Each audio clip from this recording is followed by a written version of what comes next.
Welcome to The Explainer. So today we're unpacking a fascinating and honestly highly debated piece of legislation in India. We're talking about the Foreign Contribution Regulation Act, or the FCRA. You can really think of this as a critical piece of financial border control. It's basically a system designed to strictly monitor and regulate exactly how money crosses international borders to fund various organizations within the country. It's one of those rare topics where national security interests crash right into humanitarian and civil society efforts, which makes it an incredibly important subject for us to understand. To give you a sense of just how massive the impact of this law is, take a look at this number. Over 6,000. That is the number of non-governmental organizations, or NGOs, that literally lost their ability to receive foreign funds in a single sweeping move on January 1st, 2022. Their FCRA licenses just ceased to exist. In an instant, thousands of groups were abruptly cut off from their international financial lifelines. Okay, let's dive into this. Here is our roadmap for today. 1. What is the FCRA? 2. The 2020 amendments. 3. Importance of foreign funds. 4. Advantages and national security. 5. Disadvantages in NGO struggles. And finally, 6. Finding the right balance. We'll be looking neutrally at both sides of this equation. Section 1. What is the FCRA? Let's look at its original purpose. So what is it exactly? Well, the Foreign Contribution Regulation Act is essentially a protective mechanism. It was originally designed to ensure that donations and contributions coming from outside the country don't adversely affect India's internal security or its national interests. The underlying concern here has always been that unregulated foreign money could be used to interfere with domestic affairs, maybe influence elections, or even destabilize the democratically elected government. So it acts as a very strict border control, but specifically for money. And this act isn't exactly new. It was actually enacted all the way back in 1976 during a period of intense political concern over foreign interference. It was then consolidated and updated in 2010 to tighten things up a bit further.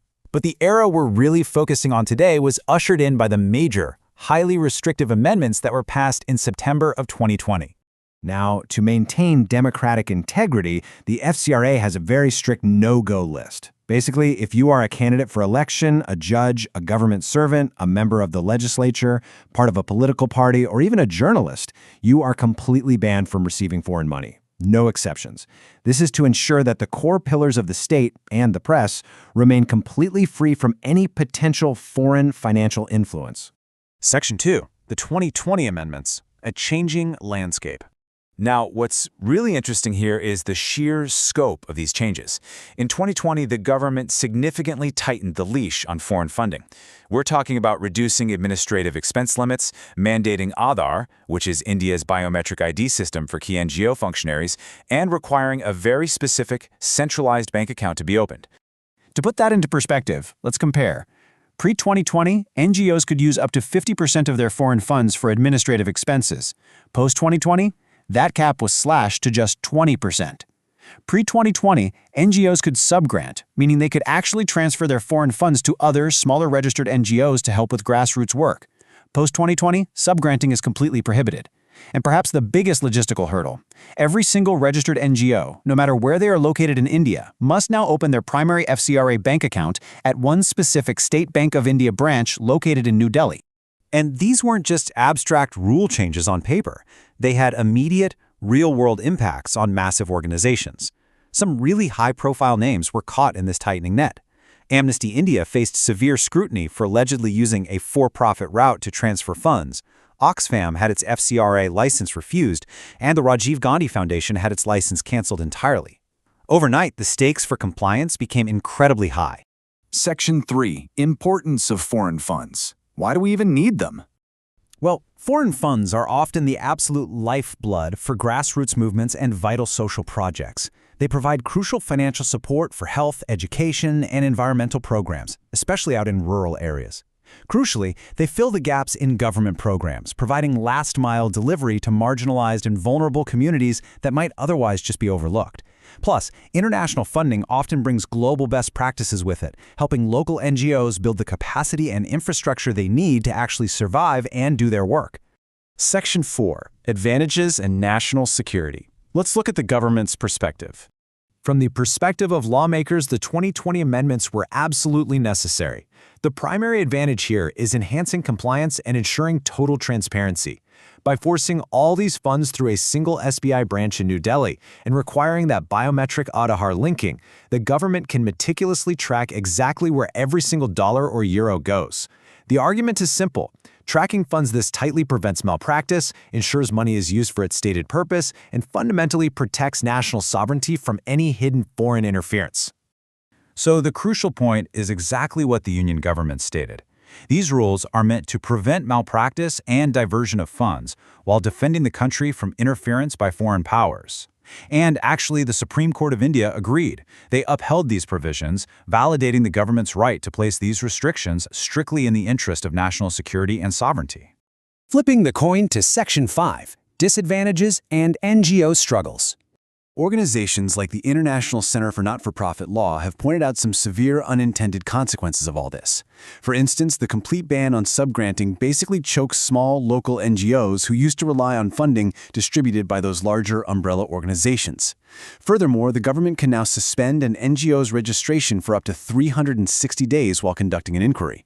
And let's be real, a year without funding effectively renders many grassroots groups permanently defunct.